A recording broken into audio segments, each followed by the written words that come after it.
C'est donc sur Nutri Podcast, épisode 13. Aujourd'hui, donc, épisode en solo où on va parler donc de la constipation en alimentation cétogène. C'est un sujet qui n'est pas souvent abordé, dont on parle rapidement comme ça, ou ceux qui sont contre ce type d'alimentation, en général, bien sûr, eux, ils en parlent, hein, ils sont plutôt contents de trouver quelque chose de négatif, même si c'est pas négatif pour tout le monde, parce que donc, je précise bien, pour ceux qui me connaissent, donc moi je suis céto-végétarien, donc je règle indirectement le problème. Donc si tu sais comment je les végétarien, en partie, moi je règle le problème parce que j'ai pas de problème avec les légumes. Voilà. Donc déjà j'ai un peu répondu à la question, mais on va donc détailler différents points. J'ai aussi donc te donner des solutions pour si toi tu es dans ce problème-là, donc je vais te dire ce qu'il faut. Pas éviter mais modifier, diminuer une partie parce que souvent c'est un problème donc diminuer une partie parce que souvent c'est un problème donc de quantité. Donc ça on va le régler. Je vais donner mon cas personnel. J'ai aussi bien sûr te proposer donc des solutions et des produits. Et donc je vais juste te rappeler donc parce que il y a 2 semaines je t'ai parlé donc d'un produit qu'on a lancé. Donc c'est juste pour te rappeler donc si tu veux donc profiter donc du lancement et de l'offre, d'aller donc sur le lien que j'ai proposé. Donc nutri.fr/boutique. Donc nutri nutry.fr/nutri. Donc ça va t'emmener donc vers notre produit et donc pareil c'est un produit qui va te permettre donc d'améliorer ta digestion et ton transit. Donc allons directement dans l'épisode. Je vais te donner donc des exemples, bien sûr le mien mais aussi donc des exemples d'autres personnes que j'ai eues sur le podcast ou d'autres personnes que je connais qui sont en alimentation cétogène et je vais te dire aussi pourquoi en général ces problèmes-là sont créés.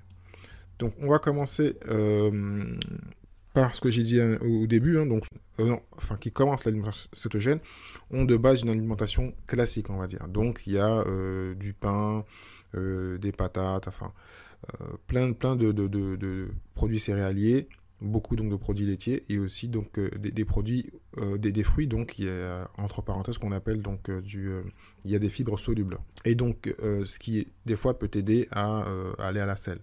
Donc par exemple quand tu as de l'avoine, ce qu'on évite en alimentation cétogène, tu as certains fruits donc, où il y a des fibres, mais il y a aussi du sucre. Enfin, voilà. On ne va pas rentrer, je pense que tu connais le sujet, on les retire parce qu'on ne veut pas qu'il y ait de glucides, mais dedans il y a quand même des aliments, des fibres solubles qui t'aident à aller à la selle. Donc c'est une modification. Et souvent, quand on commence l'alimentation donc, cétogène, au lieu donc, de remplacer ces produits-là par des légumes, on les remplace par plus de viande, donc plus de protéines. Et donc, bon, il n'y a pas de sucre, c'est très bien. Plus donc de lait, donc où il y a de la caséine. Donc, bon, on va pas rentrer dans le détail de la caséine. Donc, bon, on va pas rentrer dans le détail, mais trop de lait, ça irrite, ça crée des inflammations, donc ça t'empêche d'aller aussi donc à la selle. Et aussi donc beaucoup de noix. Et ça, moi, c'est encore mon cas, même si c'est pas toujours, parce que en général, quand j'ai un paquet, entre parenthèses, je l'explose assez rapidement. J'essaie de faire moins, mais bon, voilà, je l'ai déjà dit plusieurs fois dans l'épisode, hein, c'est un de mes défauts. Parce qu'en plus, il y a aussi dedans un peu de glucides, hein, même s'il y a beaucoup de protéines, c'est bien, il y a du bon gras, mais il ne faut pas en abuser. Il vaut mieux donc avoir un vrai plat où il y a donc des fruits, des légumes verts, hein, que de prendre ces produits-là. Donc c'est la première raison. Et après aussi c'est une raison qui est toute simple, ce qui est logique. On change d'une alimentation où on est en moyenne entre une alimentation classique 50-55% de glucides, un peu de protéines et un peu donc de gras. En général c'est plutôt 15% de gras et on passe à l'opposé. Donc c'est des habitudes à apprendre, on a du mal en fin de compte à mesurer. Et moi je l'ai déjà dit, hein, ceux qui écoutent le podcast ou les vidéos, pour ma part je ne mesure pas. Certains mesurent. Ils ont les éléments pour savoir s'ils sont en cétose. Moi, je fais le jeûne plus la cétose. Donc, c'est encore un cas à part. Donc, il faut juste apprendre à mesurer. Moi, j'ai un peu cette technique anglo-saxonne ou américaine où je fais par poignée, entre parenthèses. Je vois mon plat, je vois que j'ai une poignée en fin de compte de légumes, une poignée en fin de compte de protéines, donc il y a de la viande en fin de compte, en général, ou enfin du poisson, parce que moi je mange pas de viande, mais bon, on avait compris. Et une autre poignée en fin de compte d'éléments, les glucides, les lipides et les protéines. Donc voilà. Donc j'ai mes glucides, donc avec une poignée de légumes, et en plus je vais préciser ensuite quel type de légumes il faut. Ça va être plus simple. Et donc ça me permet en fin de compte de voir un petit peu, et en plus pour être sûr d'avoir du gras, je rajoute en général soit une mayonnaise que j'ai faite, soit un peu d'huile donc sur mes légumes, et ça va faire donc l'effet. Et en plus si je prends j'aurai mon gras. Voilà. J'avais pas besoin en fin de compte d'aller rajouter des éléments ou prendre des suppléments. Même si on va voir pourquoi ça peut être intéressant les suppléments. Donc ensuite, Pour les légumes, il faut aussi bien choisir ses légumes, hein. Par exemple, les tomates, c'est très bien. Il y a d'autres légumes qui sont bien, mais en général, ce qui est conseillé, c'est plutôt de prendre des légumes verts. Parce que donc, ils ont donc plus de fibres. Donc, la source de fibres est en général donc plus élevée. Et donc, automatiquement, donc c'est un peu normal. Et en plus, dans ça, il faudra donc préciser qu'il faut en général prendre donc, ce qu'on appelle les légumes crucifères. Donc, brocoli, chou-fleur, les choux de Bruxelles. Moi, je rajouterai les choux. Parce que c'est pas des légumes verts, mais les choux. Parce qu'en plus, c'est la base de l'alimentation donc cétogène. Et ça passe mieux. Donc, le brocoli, beaucoup n'aiment pas le brocoli, malheureusement. Pourtant, facile à faire et pas trop cher. Donc, le chou-fleur que je viens de dire. Et donc les choux de Bruxelles, voilà. Et donc voilà, des aliments donc vraiment très fibreux. À ça, on peut rajouter donc les légumes en feuilles, hein, qui sont en général très faibles en glucides. Donc, comme j'ai dit au début, donc souvent les gens ont peur parce que même dans les légumes il y a un peu de glucides et ont peur donc de dépasser. Mais souvent c'est quand on connaît bien donc ces légumes, on sait que c'est entre 1-2 grammes pour 100 grammes et jusqu'à 5-6 grammes. Enfin même 6 grammes c'est rare. Enfin je dis ça, mais c'est plutôt entre 2 et 5 pour 100 grammes. Il n'y a pas besoin de prendre plus de 100 grammes. Prenez même 50 grammes à 2 repas, si vous faites 2 repas par jour, ajoutez un peu de gras dessus, ou faites-les cuire avec donc du beurre, même si moi j'ai arrêté ça, je conseillerais donc pour avoir donc les aliments donc de bonne qualité, je les fais à la vapeur. Alors c'est peut-être parce qu'après j'ai fait un épisode avec une spécialiste de ce domaine-là, et puis j'ai voulu tester, et il est vrai que donc les légumes sont plus croquants, et dessus je rajoute de l'huile. Avant je les faisais donc souvent chauffer, cuire dans de l'huile, comme ça moi j'avais donc déjà des légumes gras. Mais bon, parenthèse. Important donc de préciser que l'objectif donc de fibres qu'il faut avoir donc, par jour, en fin de compte, c'est 40 grammes. Donc pour avoir donc, un bon soutien digestif optimal, toutes les organisations, que ce soit l'OMS, enfin toutes les différentes organisations donc, de santé, disent qu'il faut 40 grammes donc, de fibres par jour pour qu'on ait un système de transit classique où on aille au moins 1 à 2 fois par jour à la selle. Voilà. Et pour ceux qui ont un système un peu différent, peut-être 3-4 fois par semaine, ce qui reste encore correct. Il vaut mieux 1 fois par jour, mais bon. Donc, quand on sait ça, déjà on sait que même si on prend des suppléments, il n'y a pas besoin de prendre beaucoup. On prend 1 à 2 cuillères par exemple de psyllium. Et pour faire mieux, c'est un cumul en fin de compte de 3 aliments que je vais vous proposer juste après. Vous allez voir que les 40 grammes, on peut les avoir. Voilà. Même si on continue à manger du gras, parce que le gras est plus difficile à digérer. Donc, en plus donc, des légumes, on va donc passer à une autre source, donc on va dire une source qu'on voit et qu'on connaît, et qui est la base même de l'alimentation cétogène, du gras en fin de compte facile à prendre, c'est donc d'avoir donc de l'avocat, du coco, et bien sûr, si on rajoute en complément alimentaire, on a plein d'autres aliments. J'ai plutôt parlé du psyllium, pas que pour faire notre promo à nous, hein, c'est juste parce que c'est très connu et que ça marche très bien. Après, on a bien sûr la sénère. Il y a plein de choses, mais après, je trouve que les autres sont soit trop sucrés, soit créer des incidents dans l'estomac, dans l'intestin. Donc, moi, pour avoir testé, et pour ceux que je connais qui ont testé donc l'avocat, le coco et le psyllium, voilà, c'est des choses qui sont naturelles. Après, bien sûr, on peut aller chercher d'autres éléments, mais c'est pas le but, parce que ça reste naturel. Et en plus, quand je parle aussi donc du psyllium, par exemple, le but, c'est de pas automatiquement de le prendre dans un grand verre. C'est de faire à manger avec. Et ceux qui ont l'habitude de faire à manger comme moi, quand on fait la plupart donc, des gâteaux ou des recettes que l'on fait, soit on met du xanthan pour solidifier et pour que le cake ou le gâteau reste bien, ou sinon on met du psyllium pour faire gonfler. Donc parfait. Donc voilà, c'est pas juste pour l'utiliser et le prendre en médicament, parce que ça peut être un peu chiant de le boire comme ça. Voilà. À soi, donc j'ajouterai des choses que je fais, donc j'ai déjà dit, pour donc, que le système soit bien. Moi je fais le jeûne, donc je ne force pas aux gens à faire le jeûne, donc si vous ne prenez pas de déjeuner, si tu ne prends pas de déjeuner, donc prendre le matin un verre d'eau avec du citron, ou sinon un verre d'eau avec donc du apple cider vinegar, donc du vinaigre de pomme, ce qui va automatiquement donc préparer donc ton estomac à ça. Moi j'ajouterais ce que j'ai fait aussi, et je prenais en fin de compte, pour pas citer de marque, de l'épar le matin. Tant qu'à faire, je prends une eau qui est faite pour ça, où il y a du magnésium et du fer, et aussi donc des choses qui vont t'aider donc à mieux faire marcher ton intestin, ou sinon de la rosana, parce que donc c'est là où il y a le plus, ou sinon de la rosana, parce que donc c'est là où il y a le plus de magnésium. Donc c'est en fait compte me complémentant magnésium liquide. Voilà. Donc on ajoute donc toutes ces sources et automatiquement pour moi, on est déjà pas mal. Je vais quand même aller préciser encore d'autres choses. Il y a un élément en fin de compte qui est un peu gênant pour parler un petit peu technique, parce que j'ai pas précisé donc le rôle des fibres solubles. Le rôle des fibres solubles dans l'organisme, comme son nom l'indique, donc le but c'est que ce soit donc soluble dans l'eau. Voilà, parce qu'il y a d'autres fibres qui ne le sont pas, donc automatiquement elles passent dans le corps et en fin de compte il n'y a pas d'utilité. Donc voilà.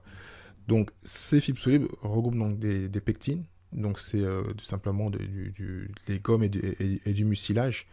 Donc dès qu'elles rentrent en fin de compte en contact avec le liquide, elles deviennent donc visqueuses et facilitent le glissement donc des résidus. Donc, par exemple, quand avant donc, vous mangez des céréales, c'était ça que ça permettait. Et c'est pour ça que, pour moi, les céréales, on peut les remplacer par le psyllium, le coco, je sais pas, qu'on prend en sachet qui est un peu sec, on va dire, vraiment si on peut avoir du coco frais, et donc de l'avocat. Donc tout ça, parce que l'avocat comporte les deux, la fibre soluble et non soluble. Et donc, automatiquement, donc, quand on a donc ces fibres solubles qu'on a déjà indiquées avant, automatiquement, donc, ça va permettre donc, que l'eau, en fin de compte, puisse donc aider à la selle à passer. Parce qu'aussi, l'inconvénient en fin de compte, d'être en alimentation donc cétogène, c'est qu'on perd beaucoup d'eau. Et quand on perd beaucoup d'eau, on perd aussi donc du sodium, du sel. Donc il faut se complémenter aussi en sel pour pouvoir garder l'eau. Et donc si vous gardez l'eau, vous pouvez pouvoir avoir donc un transit naturel, on va dire normal. Donc préférez, donc je précise bien, donc les légumes et les poissons et les viandes grasses. Pour pouvoir donc rester donc en cétose, hein, ne pas aller donc à l'opposé. Éviter donc aussi donc les grignotages. Souvent donc quand on parle de grignotage, c'est des petits bouts de fromage, de la noix, et je confirme, je l'ai répété, moi c'est mon problème par rapport aux noix. Le fromage en général je prends pendant le plat ou après, et c'est pas facile de diminuer. Les noix c'est vrai qu'on grignote, donc si on est souvent à la maison, et surtout sur la période actuellement, et qu'on a des gros paquets de noix, c'est facile à grignoter et à ne pas faire attention et à dépasser donc l'auto qu'on devrait donc prendre. Donc là, on va parler un peu technique, on va parler de la bile, qui permet aussi donc de faciliter donc le passage à la selle et donc d'éviter la constipation. Donc je ne vais pas vous faire un détail, vous savez c'est quoi. Donc la bile est produite par le foie, voilà, et elle est stockée donc dans la vésicule biliaire.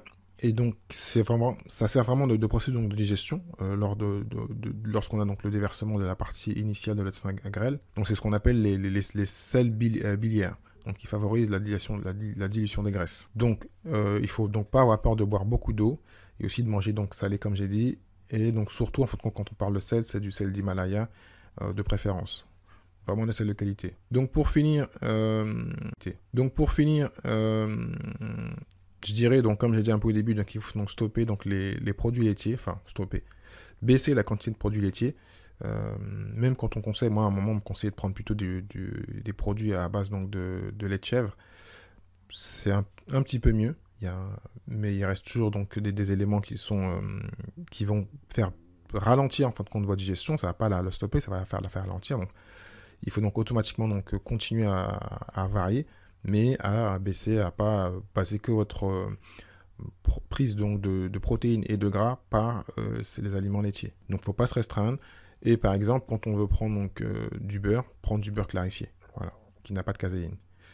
Donc il faut juste faire attention à tout ça, toujours bien sûr retourner les labels, voir comment c'est composé et tout faire donc, pour en manger un peu moins. Bien sûr, donc ne pas oublier en fin de compte donc l'inconvénient aussi donc des produits laitiers aussi, ils sont donc composés de lactose qui reste quand même un sucre naturel et qui est donc difficile à digérer pour la plupart d'entre nous. Souvent quand on est jeune on ne fait pas attention et quand on prend de l'âge, moi c'est comme ça que je suis venu un peu au changement d'alimentation, c'est qu'on a donc l'estomac irrité, on a encore du mal en fin de compte à boire du lait. Plein de gens, ça arrive, hein. On boit du lait, quand on a grandi avec ça et quand on prend de l'âge, on a du mal à le digérer, on sent qu'on a des douleurs. Et c'est comme ça qu'on commence à réfléchir. Et moi, c'est comme ça que je suis venu à devenir végétalien, ensuite végétarien, parce que donc par le lait, parce que j'ai vu qu'il y avait un problème quand je suis arrivé vers la trentaine. Donc là, c'est pareil. Ceux qui n'ont pas de problème, continuez, mais la plupart du temps, en général, c'est quasiment pareil pour la plupart des humains.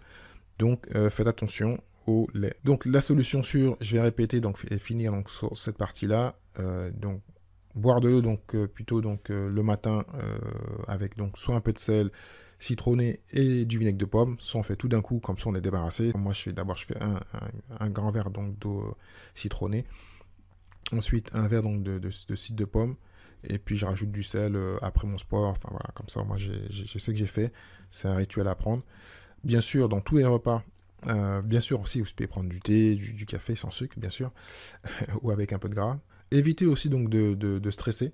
Ça paraît bête, mais le stress que vous avez en général dans la vie vous empêche en fin de compte d'avoir un transit et enfin, dès que vous stressez, tout le score se contracte et automatiquement donc vous avez du mal à dormir. Et si vous avez du mal à dormir, ça crée des problèmes aussi donc par rapport à vos intestins et à votre digestion. Donc faire du sport, bien dormir, marcher le plus souvent possible et bien sûr le soir et le matin. Moi c'est un rituel, une habitude que j'ai mis depuis peu. Faire des étirements, je le fais le matin parce que je fais mon sport, mais je le fais aussi le soir pour donc mieux récupérer, mieux dormir. Prendre son temps et manger donc calmement, donc vraiment mastiquer. Pareil, quand on est pris par le boulot, quand on est pris par le boulot, là un peu moins parce qu'on est à la maison, on mange très vite. Donc en général, si vous ne le savez pas, donc c'est en général 20 minutes pour que le cerveau sache qu'on déclenche les systèmes de satiété. Donc prenez votre temps. Prenez une demi-heure, mâchez vraiment les aliments pour donc faciliter la digestion à votre estomac. Donc bien sûr, on rajoute à chaque repas des légumes verts, à tous les repas. Et ceux qui prennent les petits déjeuners, tentez de prendre une petite portion de légumes à croquer, quelque chose de croquant plutôt. Ou sinon, ceux qui prennent plus de repas, qui prennent le goûter avec leurs enfants peut-être, un jus de légumes. Pourquoi pas? Il vaut mieux manger ces légumes, mais pourquoi pas boire un bon jus de légumes. Il restera donc toujours des fibres. Donc voilà. Donc j'espère que cet épisode t'a plu, que j'ai répondu donc au maximum de tes questions. Si tu as des questions, n'hésite pas à les mettre dans les... Donne-nous un peu ton expérience. Est-ce que tu es toujours constipé? Quel produit tu nous conseillerais que j'ai pas cité ici? Il y en a plein d'autres, mais j'ai voulu vraiment rester concis. Vraiment des choses qu'on connaît, si on est dans l'alimentation cétogène, on sait très bien qu'il faut manger des légumes, de l'avocat, du coco frais, du psyllium pour ceux qui veulent en prendre ou qui veulent faire à manger avec en général. Donc commencez à peut-être regarder les recettes où on peut donc le faire. Dernièrement j'ai fait un pain au psyllium, donc je mettrai donc le lien de la vidéo YouTube, pain qui est très bon et qui peut remplacer le pain classique. Donc voilà. Donc Merci d'avoir écouté cet épisode de Nutri Podcast jusqu'à la fin. Donc, si tu as aimé et que tu penses que cela peut aider ou intéresser quelqu'un que tu connais, donc partage cet épisode, like-le, commente-le et bien sûr donc, note-le avec une note numéro 5 étoiles s'il te plaît. Donc cela donc, va m'aider à continuer et à pouvoir donc, monter dans les classements donc, des plateformes de podcast. Si tu souhaites donc recevoir les épisodes directement dans ta boîte email, envoie donc moi un email à contact@nutri.fr. Donc Nutri c'est NUUTRY.fr. Je te dis au prochain épisode. Ciao ciao.